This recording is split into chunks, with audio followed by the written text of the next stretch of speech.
I love pets, especially dogs. But if the dog next door doesn't stop barking, it can drive you absolutely crazy. Now, in the old days, you just get a lamb chop, soak it in DDT and throw it over the back fence, barking stops. But in these snobby modern times, dogs are trained to eat pedigree pet products and they'll just turn their nose up at a chop covered in dead flies that smells a bit funny.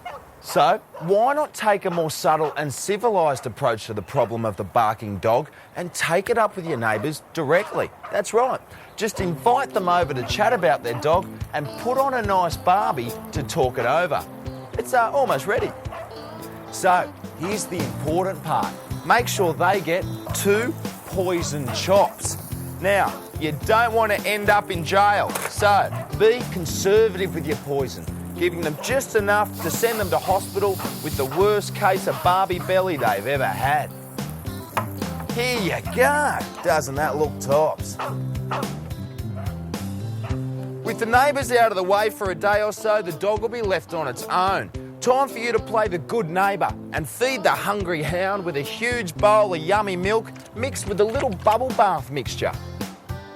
And then all that's left to do is a concerned and frantic call to the cops and the RSPCA, and in under an hour, your dog problem will be a thing of the past. Hello, is that the RSPCA? Geez, you blokes have a tough job. Oh, Todd. No worries. And there you have it. You've gotten rid of the dog, but you're still considered a good neighbour. And when they come home, you gently break the news and show them the RSPCA report. Now, I reckon that's a pretty top tip. So you've finally done it. You've taken out a whopping huge mortgage and bought the house of your dreams. And isn't it just perfect? I mean, look at that view. It's worth $1 million alone. But now your only problem is how can you make sure that the view you just forked out for won't get built out? Well, don't worry. It's dead simple. All you need to do is inform the Preservation Society that the scrubland in front of your house is an Aboriginal burial ground. Then start a campaign to have it preserved as a mark of respect. Now, it's best to do this after a torrential downpour, something intense enough to naturally unearth your find. Then, all you need is some human bones, easily picked up on a Tasmanian bushwalk, and a few primitive stone tools that you've banged together in your shed. And, hey presto, development opportunity to very sacred site. Then campaign for the preservation of the site and get as many local residents involved as possible. Hi, just like that. Now, this shouldn't be too difficult at all. These type of people love to think they're conserving culture or helping the arts. I mean, you're really doing them a favour because the next time they're challenged about what they're doing for the Aboriginal community, they can cite the preservation of this site. It's much easier to care about dead Aboriginals than the living ones. And that's all there is to it. You get to keep the view that's rightfully yours whilst establishing yourself as someone who cares in the community. Another terrific tip for those at the top. You know, a recent study has found that parents with four-wheel drives run a higher risk of reversing over their children. The height of vehicles like this result in poor visibility, especially when backing out of driveways. And if you do happen to run over and cripple one of your kiddies, well, do you really want to be living in the burbs with 2.5 kids? Probably not. So to avoid becoming a statistic, I'm going to show you a top way to protect those little people from your people mover.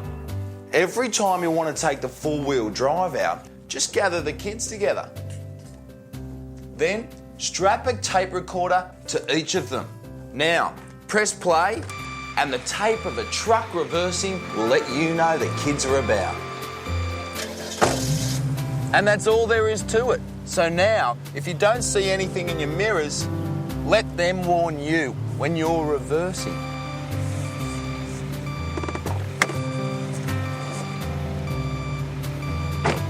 Oh, get out of there, you little rascal.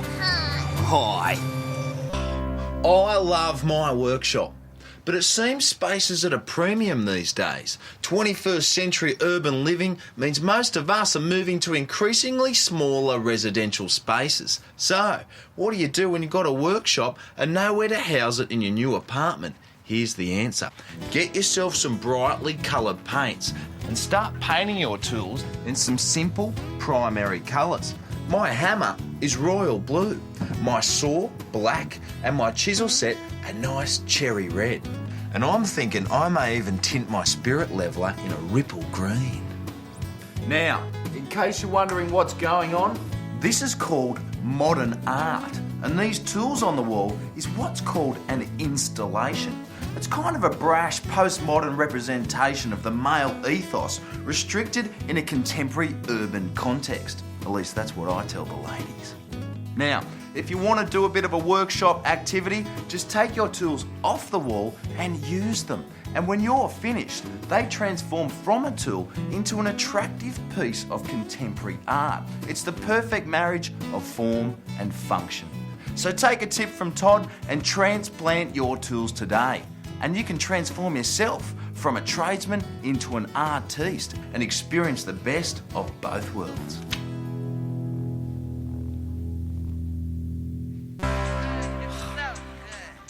Hardcore pornography. It's one of the most enjoyable things in a single man's life. But once you get yourself a lady friend, well, you can kiss the X-rated pleasure factory goodbye. It's merchant ivory time for you. From now on, the only chance you'll get to watch adult entertainment is on a prawn and porn night with your fellow tradesmates. And there's not a lot of point getting all steamed up with a bunch of blokes. You want to be watching it with her. And now, you can. That's right. There is a way for you to get your lady friend to be just as eager as you are to watch something really disgusting and depraved. All you got to do is go down to your local video store and rent a French film. Don't worry about which one. They're all the same. Now, simply dub the soundtrack of your French film over the top of your favourite porno. Don't worry if the sound bears no relation to what's happening on screen. Bad dubbing is traditional in all French films. Next, tell your lady friend that you've obtained a rare copy of the controversial French masterpiece Petite Blanc Vue, which has been banned in this country by narrow-minded fascists. Her pretension factors will kick in big time, and she'll sit through the most depraved stuff imaginable as long as it's artistic. And there you have it. Hours of filthy porn you can enjoy as a couple. Makes a very powerful statement, doesn't it? You know, there's nothing more satisfying than eating your own food from your own garden. But unfortunately, too many people think they don't have the time to tend to a veggie patch or even the time to wait for nature to deliver the goods. But if you take a tip from Todd, you can maintain that gratifying feeling of self-sufficiency without the hassle. Instead of planting seeds, just bury canned veggies in your garden. You still feel in touch with the land, but you guarantee a meal from your garden instantly. Now, there are a couple of things you should know if you're keen to try this at home. Firstly, make sure your soil has good drainage. If it retains too much moisture, that could spell a spot or two of rust, not to mention rotting away labels, and you don't want potluck for dinner every night. Secondly, this type of gardening is ideal for what we call companion planting. This is when you group together all the vegetables and herbs that complement each other. Like sliced beetroot and 3B mix should always be planted together because they partner up so well in a buffet lunch spread. Try to avoid putting carrots and asparagus together as they are seasonal vegetables and don't really mix well. And if you're living in an apartment or you don't have a garden, you can still be satisfyingly self-sufficient with a simple window box herb garden. Basil. Oh, it always smells sweeter when it's straight from the garden. There's nothing wrong with living in a small apartment. What with housing prices these days, most of us can't afford to live in the salubrious digs that we'd like. What's more, if you're trying to make a good impression with that special lady, sometimes you want to make things appear bigger than they really are. 10 years ago, a home decorator would have told you to install mirrors all down one wall, but no one's fallen for that trick since 1987. The answer is to create the illusion that there's more to your pad than meets the eye.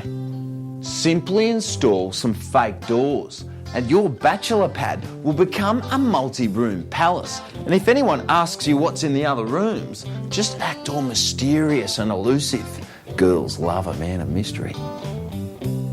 Oh, g'day. You may have noticed that reality TV has captured the imaginations of not only our nation, but the entire world. Seems we love to turn on the telly and watch a bunch of strangers taking their clothes off, then voting each other off islands or out of houses. Now, I'll be honest with you, I'd love to be involved in a game like this, but the reality is, only one person walks away with that prize. But there is a way for you at home to enjoy the thrills and excitements of the reality TV experience, making sure you walk away with it all. All you need to do is make a list of some of the people in your life. Like here, I've listed down my mum, my dad, my lady friend Lynette, my fellow co-hosts, my mate Kev from footy, and my stylist Tyrone. Now, at the start of every week, I'm going to call up two of these people, the two that have been annoying me the most, and let them know they've been nominated to be voted out of my life. Hello, Kev. Yeah, it's Todd here, mate. Hey, Kev, you know how on Monday night after footy training you dacked me in front of that ladies' netball team? Well, yeah, I've nominated you for eviction out of my immediate circle. So unless you clean up your act, I'm voting you out. Bye. Exciting, isn't it? And it's a great way to keep your family, friends and lovers on their best behaviour. Now, at the end of every week, when you've really had a good think about it, just call up your chosen evictee and let them know that Todd has spoken. Then, cross them off your list. Now, after a month or so, you may begin to feel a little lonely, but don't panic. That's just part of the experience. And as the ancient Chinese proverb goes, if you love something, set it free. If it comes back to you, it's yours forever. And if it doesn't, it was never yours to begin with. But when they do come back, you'll hit the prize pool. Hello? Oh, g'day, Mum. Yeah, of course I'd like you to take me out to lunch. That'd be lovely.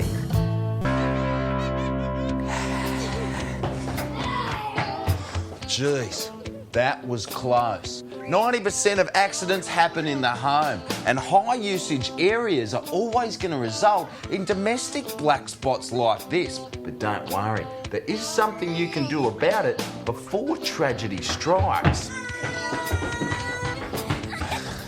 Simply install a roundabout in your home's high traffic areas. All you need is an old tyre painted white for safety, then landscaped with some Australian natives for that authentic DMR look. Now you can install these anywhere in your home where collisions can happen, and they're easy to customise to suit a variety of traffic patterns or decors.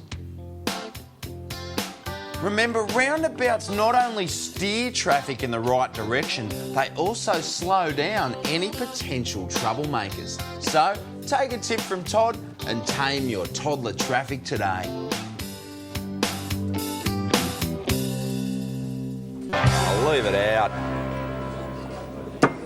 As any Aussie bloke will tell you, there's nothing more relaxing and natural on the weekend than indulging in a bit of binge drinking. But don't you hate it when it's the morning after and your mates make out that you were the one that went too far and got too drunk, and you don't know if it's true because you can't remember anything? Well, don't despair, because there is a way to total yourself on the weekend and not be the figure of infamy the next day. When you go out, bring along an Aboriginal mate. G'day, Kev. G'day, mate. How you doing? Good, mate. That way, it doesn't matter how hammered you get, the next day your mates, like everybody else in the country, will automatically assume that he was drunker than you. You want a beer, Kev? Cool. So, take a tip from Todd, and if you enjoy binge drinking but suffer from blackouts, just bring along a black fella. If you pick your drinking partners carefully, you can enjoy your excess without the remorse. Beer, thanks, mate. You know, these days it's getting harder and harder to meet women. You spend a fortune scouring the local watering holes on a Saturday night, and if you eventually do speak to a woman, she's always reluctant to give you a phone number. Stalkers have a lot to answer for. Well, don't worry. If you take a tip from Todd, you'll find yourself with a list of women's names and phone numbers, and it won't cost you a thing. You just got to make yourself one of these. Then when things get a little quiet in the lady friend apartment, just hold an open for inspection at your place. All you need is a suit, a clipboard and a little bit of patience. Then the women will come to you, and it's a great way to make a good first impression. You look nice, you appear to have a good job, and you know the conversations will be forthcoming. Hi, I'm Miller Johnson. My numbers are on the card. So Miller, are you looking to move in or invest? Oh, definitely move in. Yeah, I could totally see you living here. And you just do that several times until you have a list of prospective partners and phone numbers. Hi, I'm Brad Gurley. This place is perfect as an investment property. Oh, yeah. Well, you'd have to get rid of the asbestos and cure the concrete cancer, but yeah, she goes all right. Of course, you have to expect the odd bloke, older woman, or worse, married couple to come wandering through. But if you're organised, you can prevent this by placing an ad in the local paper describing the place as ideal for the single urban professional woman. Then, once you've seen what's on the market, it's just a matter of choosing the right one. Oh, hello, Mila? Yeah, Mila, it's Todd here from the Open Inspection. I was just wondering if you wanted to have a private viewing of the property. Oh, great. I'll see you then. And that's all there is to it. A simple and surefire way to make sure you're always on top of the meeting market. G'day. After a hard day's work, there's nothing sweeter than a relaxing massage to soothe the tensions and worries that are part of daily working life. But it's not always possible to get a massage at home, and massage parlours are seedy. It's hard to find one that actually gives you a massage. So, tonight, I'm going to show you how to build your very own home massage device. Simply buy a couple of old washing machines. I picked these up through the trading post for only $25 each. Now, there's no need to hook these babies up to a water supply, but you will have to hook all of them up to the same power board. Then simply set all the machines to spin and put the mattress on top of the machines. Oh, this is great. Now, you can vary the intensity of the vibrations by placing heavier clothes in the machines. For a more intensive ride, simply unbalance the loads. And now, when your special lady friend comes over, start the cycle from the very beginning and let it build up to the spin. And I can promise it'll feel like the earth really did move. Today, I'm going to show you how to make something a little bit special. Japanese tempura. Tempura is made from a selection of delicacies that have been coated in an extremely delicate and light batter, then deep fried till they're incredibly crisp. They are delicious and relatively easy to make.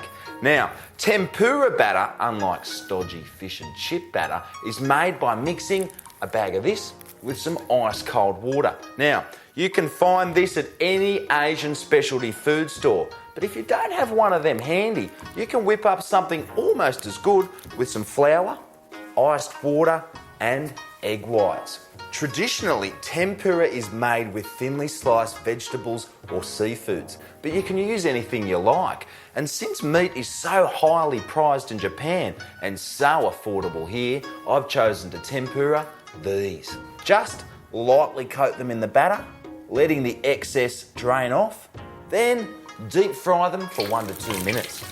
Notice the way the batter thins out, becoming almost transparent so you can see the treat inside. Oh, it just looks so appetising. Then drain it for a minute to remove the excess oil. It's healthier that way. Now, to eat these, you're going to need some Japanese chopsticks. I don't know about you, but I find using two a little bit of a struggle. So I'm going to do it the Australian way and just use the one. And there you have it, a Japanese tempura treat that's easy to make and even easier to eat.